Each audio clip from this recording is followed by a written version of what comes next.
speaker today is Ali Tabasi, who is the Vice President of Technology Development for Sprint Nextel and very involved in the rollout of Sprint's 4G WiMAX network that's been announced. That is a multi-billion-dollar undertaking, and it's real, it's concrete, it's happening soon.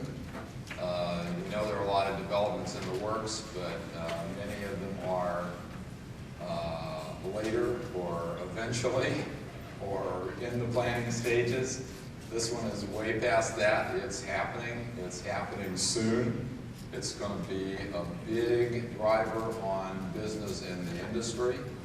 It's going to bring much broader penetration, obviously, of mobile broadband all around the United States. And the benefits of that are obvious and manifold. Let me give you a little background on Ali, and then I really want to get him up here to talk about the specifics. Ali holds 2 Bachelor of Science degrees in electrical engineering and mathematics, which is pretty impressive. He has an MBA, and he's also found time to be a black belt martial arts person and spend time on a Harley.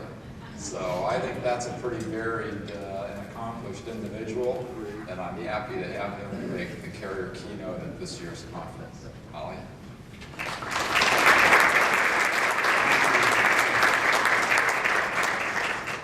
Wow, you guys know a lot more about me now that I wanted you to know, so that's fine.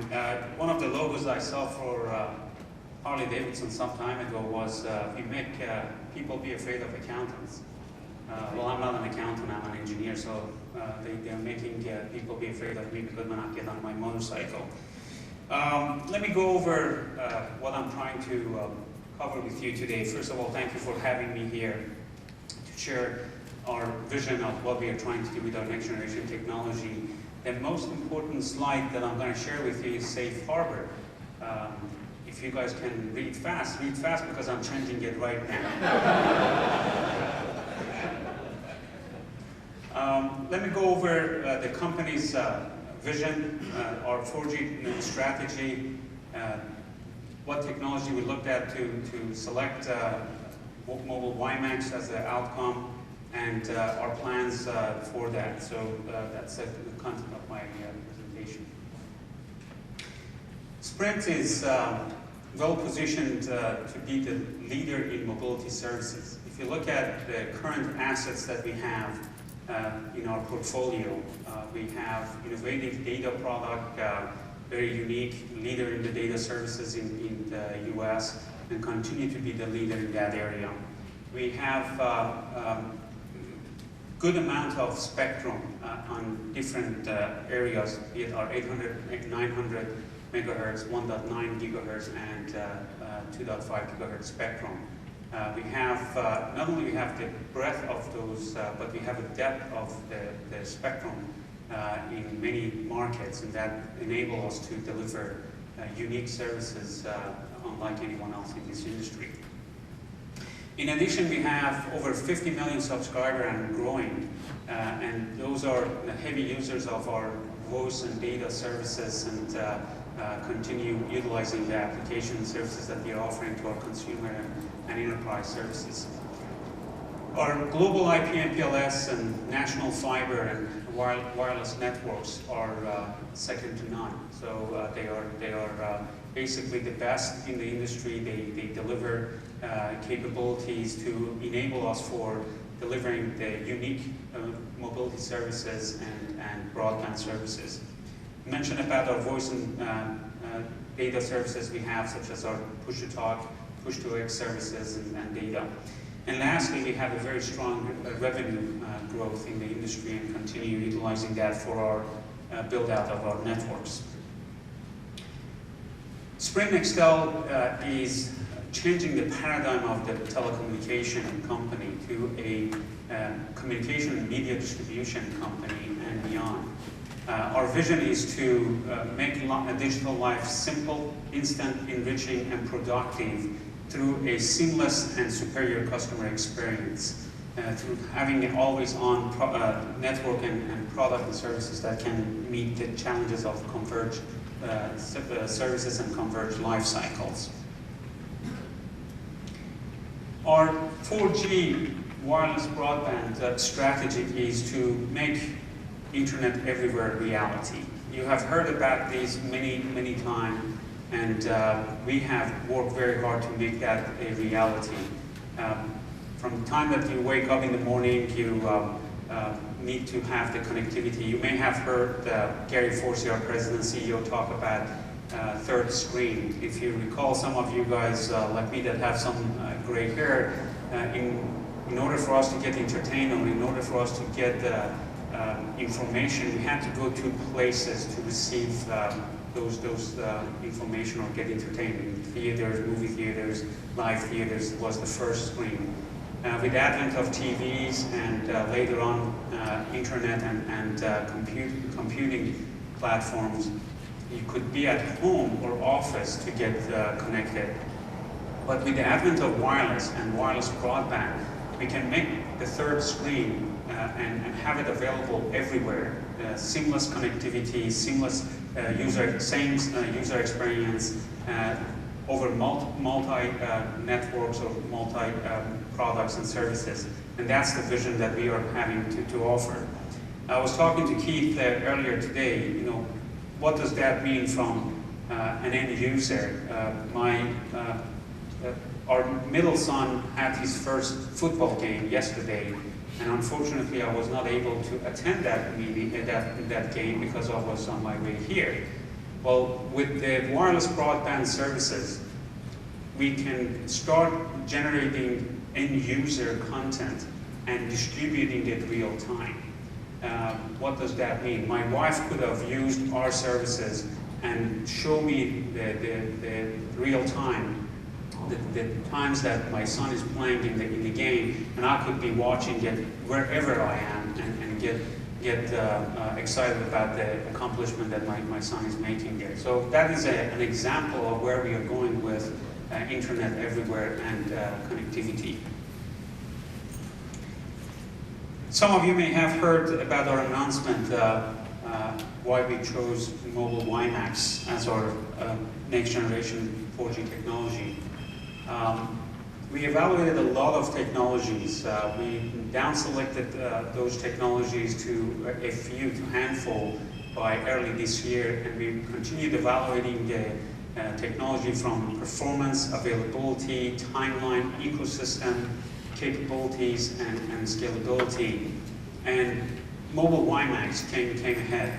If you look at the technologies that we down-select by early this year, TD-CDMA from IP Wireless was one of those technologies. Flash OFDM from Flareon or Qualcomm was one of those. Mobile WiMAX and 3G LTE were those technologies that we looked at. Unfortunately, Flash OFDM and 3G LTE could not meet the timelines that we had in mind for launching our next generation technologies and services. TD-CDMA could not meet the ecosystem, the wide global ecosystem that we were looking for from next generation technologies. As a result, mobile WiMAX was the one that met not only technology requirement but also business requirement, and was the best choice for us to proceed.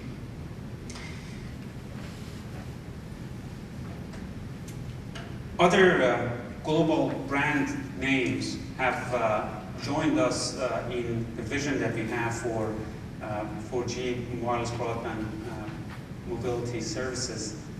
Samsung, Motorola, and Intel have been partners with us in our announcement of 4G networks.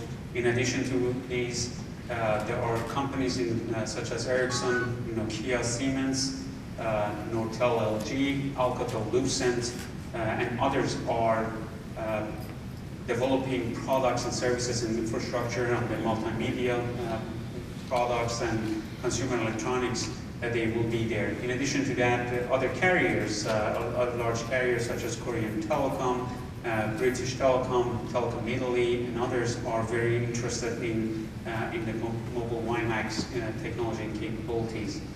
Let me clarify one thing here for you, that when you look at the technologies that we were looking at, 3G LTE or Flash OFDM or mobile WiMAX, all of these are utilizing OFDM technology as an inherent technology for providing the services. So the similarities of these technologies are very, very close. So time to market and the right ecosystem and business case is an important thing for us to meet it, and that our partners are sharing the same vision with us. I talked about time to market is a very key. We have, through our assets, spectrum asset of 2.5 gigahertz spectrum, we have good 12 to 18 months or even further lead to market. If you look at it, the amount of spectrum that we have on 2.5 enables us to truly deliver wireless broadband in a mobility sense to our customers. Anyone else in the industry, through new auctions, they are going to be taking time to get the spectrum and clear the spectrum and having it available for putting any services on it. We will meet and exceed our FCC guidelines that we have with our 2.5 gigahertz, with our rollout plans that we have. Our goals is to launch several markets by fourth quarter of 2007 and reach close to 100 million subscribers, 100 million populations by end of 2008. An advantage or an opportunity for PCIA participant and industry leaders here is that laws of physics hold here. When you go to higher bands spectrum, you need a lot more sites to offer the same footprint that you could do in 800, 900, or even 1.9. So with 2.5 in place, although we have over 50,000 base stations nationwide, we will be needing additional sites to deliver the true wireless broadband to our end users. And some time ago, I remember talking to some of you guys in different life that I have had in the past and with different companies. One of the areas that potentially has an opportunity for you is backhaul. In order to deliver wireless broadband, you really truly deliver wireless broadband, you have to have a good amount of backhaul connected to your cell site, to your network, for long haul. We have a very good advantage of our spectrum that we can utilize. But again, some of you guys as a site management company or tower owners and managers, that can be another opportunity for you to add to your portfolio of services and resolve some of the challenges that carriers such as us have with respect to the backhaul.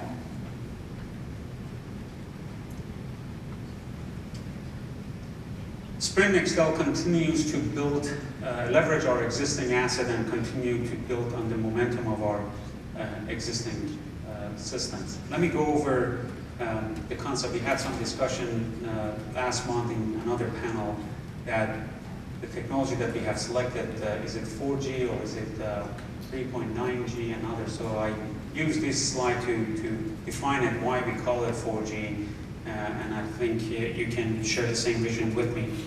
If you recall, first generation cellular networks was analog systems, AMS, NAMS and others. With the introduction of TDMA and fight between was it TDMA or FDMA and then later on CDMA and others, the second generation was selected as a digital technology as a TDMA. So that's when the TDMA came into place. We have our IDEM network that is inherently a GSM-based technology there. So we have most advanced voice networks in our possessions there. With the introduction of the CDMA, the next generation technologies start appearing, be it CDMA 3000, be it wideband CDMA, still voice-centric, higher speed data connectivity, but mainly voice-centric type of technologies. And we have a very robust network there in our 3G and continue growing that, and we will be the leader in delivering eVideo Rev8 nationwide by beginning of 2008, and continue growing that. Next comes OFDM. So the next generation technologies, OFDM, MIMO, and others are generating the next generation of technology. I use this analogy in the previous panel. When parents have a child, they say the next generation was born. They do not say the half generation or quarter generation or three-quarter generation has been born. It's a new generation has been born. And again, because we are completely changing the inherent technology that uses for communication, we are moving to the fourth generation technology. And again, the fourth generation technology, Sprint 4G, will be complementary to our 3G networks and takes advantage of momentum that we are building in our 3G network. Our goal is to reach 100 million POPs by end of 2008 and continue growing the network where it needs the most.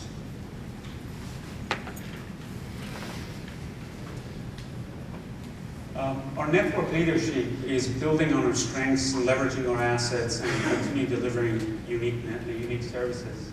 Our IP/MPLS network and core network will be the embedded base for our services that we're going to be offering. IMS, IP, core will help us with those. Our existing sites will be utilized for delivering of the next generation technologies. As I said, with the up-band, the higher band spectrum that we are dealing with, there will be additional sites required for providing the same footprint that we have in our existing footprint. But again, the EVDO, what you will experience, what an end user will experience on EVDO, it's still very much voice-centric type of application and services. We are delivering more data capabilities, but still there are voice-centric devices that is being utilized. On average, on a downlink on a DO, you should be experiencing close to 600 to 700 kilobits per second, and on uplink anywhere from 200 to 300 kilobits or higher. On the next gen, the fourth generation technology, mobile WiMAX, we are looking at delivering in several megabits per second on the downlink and up to megabits on the uplink. Why is that? Again, it goes back to the example I used as a user-generated content and real-time distribution of that content. There are more and more the event, the news, the capabilities that will be there to be able to real-time upload those information and distribute them real-time to others in the community or others in your own social communities and others. So that's where there's a need for a higher throughput on the uplink in addition to the higher throughput in downlink.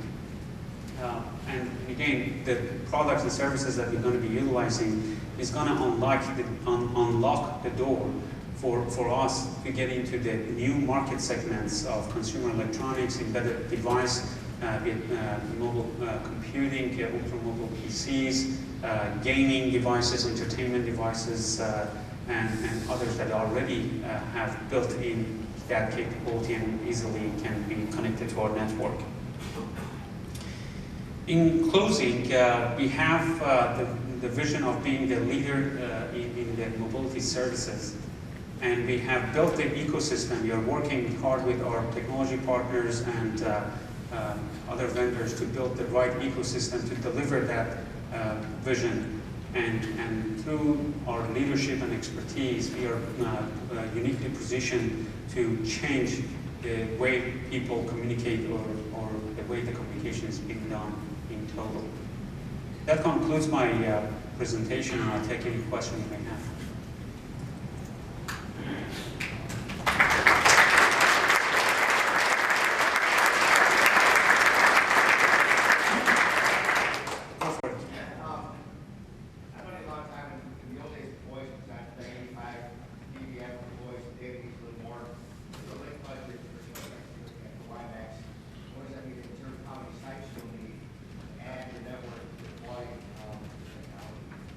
Excellent question. Well, as you said, the way that you were designing the voice is different than the way you're designing the data, even when you went from analog to digital. You remember LA Cellular days?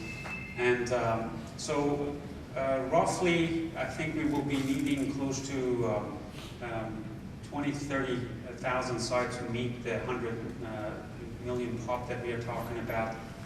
And that's about, I can say about 75 to 80% of that can be our existing sites that we are utilizing, so there will be a need for another 20 to 25% additional sites.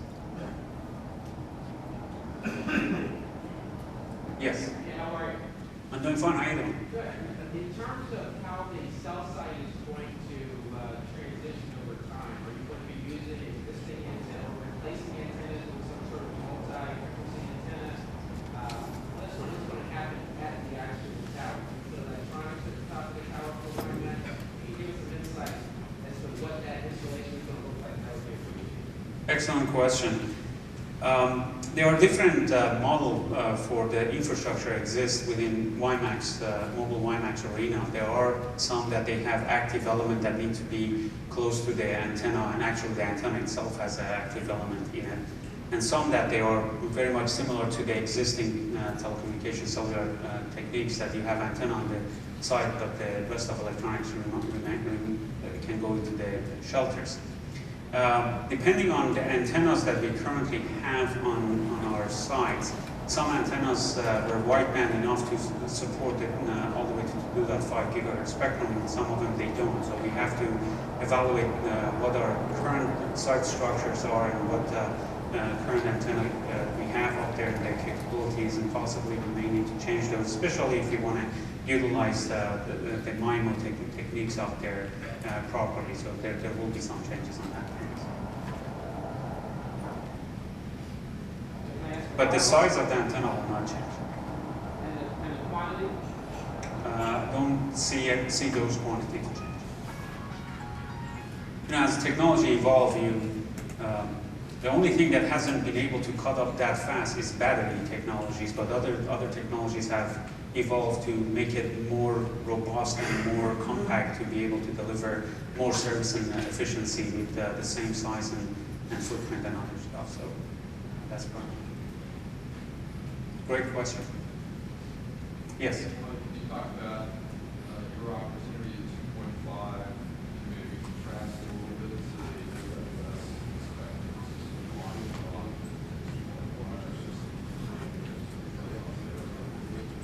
the question is there any advantages to our 2.5 spectrum versus AWS auction? If I can go back to one of the slides.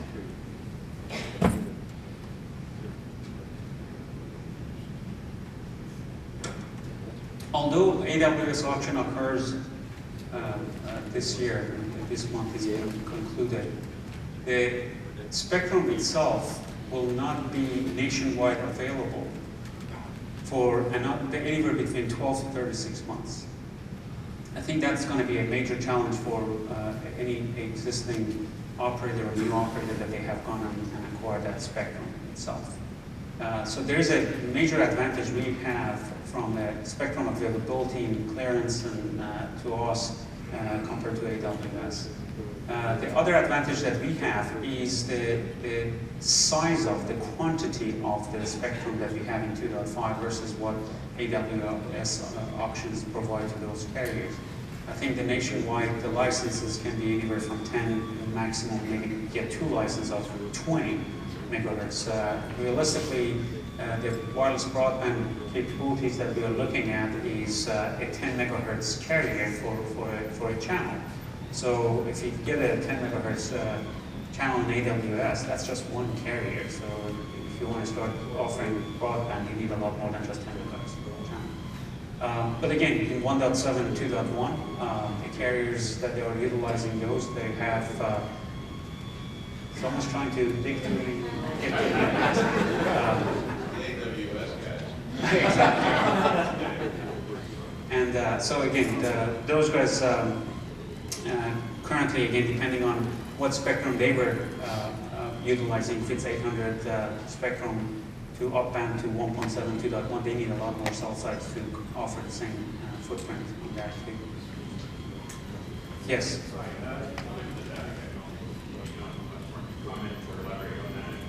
I'm sorry, I can't hear you.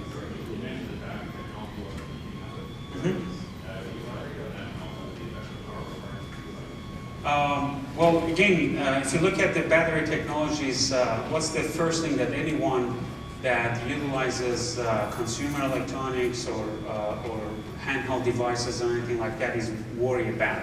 Not have enough battery power when there is the need is there. So the battery technologies have not made themselves to be shrinked and have the same life usage, if you want to call it, for the end user, so that they can get there. And the paradigms are changing too. So for example, when we start having embedded devices, embedded mobile WiMAX in, let's say, gaming devices or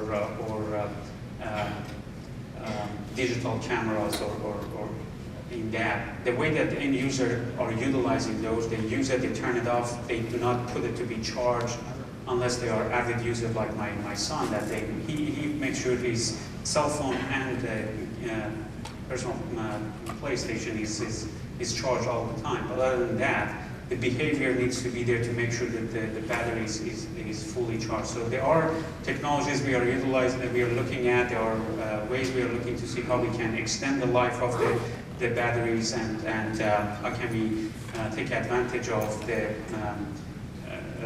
transmission of the handheld device when they're needing to connect to the network and others. So those are the areas that we are looking at, and there are a lot of companies are looking into that too. The recent ads that I've seen that we've been involved with that is energizers have come up with a quick boost to your cell phone to give you some more power and charge your battery a little bit. So there are still ways to be worked on. Great question. Sorry, there's a second question here about power requirements at sites. The power requirement at the sites. What do you mean by power requirement? Inherently, the mobile WiMAX technology is not that much of a power hungry, if you want to say, that our traditional telecommunication techniques or technologies were used. So would there be a need for additional power? Again, if you are already delivering the right amount of power here, I don't think that be the case. We did a good trial in Raleigh-Durham with Flash OFDM 2 years ago, and we were very pleased with that, and we didn't see the need for too much of a beefed up power. Now, backup and other stuff is a different story. I hope I answered your question. Yes? Thinking about backup power, what is your wish list? Would you rather provide your own backup power, or would you like your site provider to provide you with standby power? If so, how many days would you like that service to be available in an average? Excellent question. In order for me to answer that, I'm sure all of you guys are very much have done this analysis for yourself. It's a business case, correct? So you will look at it, see what's the cost of you trying to deliver battery power versus someone else offer that to you, and what's the capability, who's going to maintain it, who's going to operate it, who's going to make sure that it is there when you really need it. I guess we will go with whichever one gives us the best economies of scale and best business case for it. And how long do we need to have the battery power? I guess we need to look at the history of what has occurred, what type of disasters has occurred, natural disasters has occurred, and what was a requirement for amount of battery power or backup power required, and then try to create some type of average that says, when a hurricane comes through, usually it takes about a couple of weeks before things come up. So if we can get it about a couple of weeks until the power companies, utility companies can get things there, that'd be great. So again, those are analysis that has to be done and looked at and see what's the best, what makes most sense. You mentioned 20 to 30,000 sites for you to build out. I'm curious as to what you estimate your average footprint radius is for the WiMAX 5. Average footprint, again, is the laws of physics hold wherever you go. Unfortunately, I have not been able to change the laws of physics. You can either go far or fast.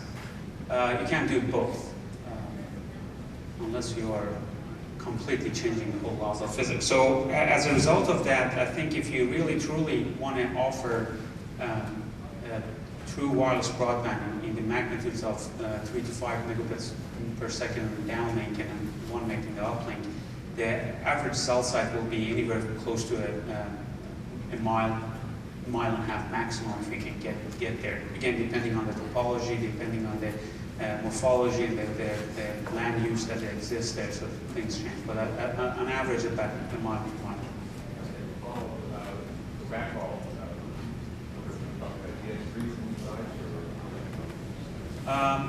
again, to be able to support the magnitude of the throughput that we are talking about, you need in the orders of multiple T's or DS3s to get there.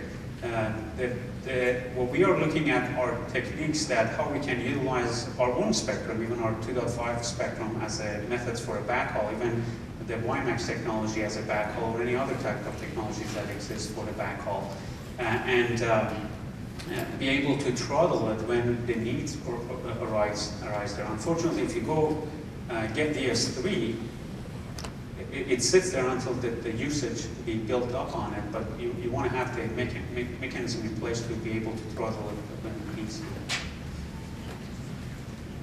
I saw a hand, or yes?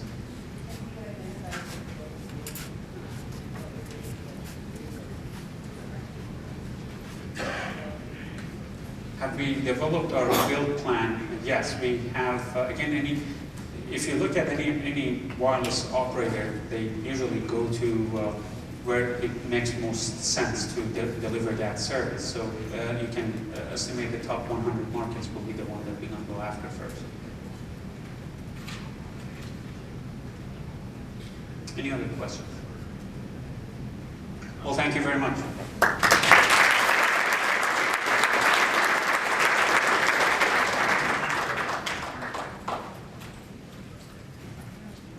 Well, I want to thank Ali for this interesting presentation. Thanks Sprint Nextel for providing us all this information.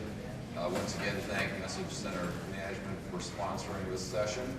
And I think we'll wrap this up and I hope you'll move on to the next set of sessions. Thank you.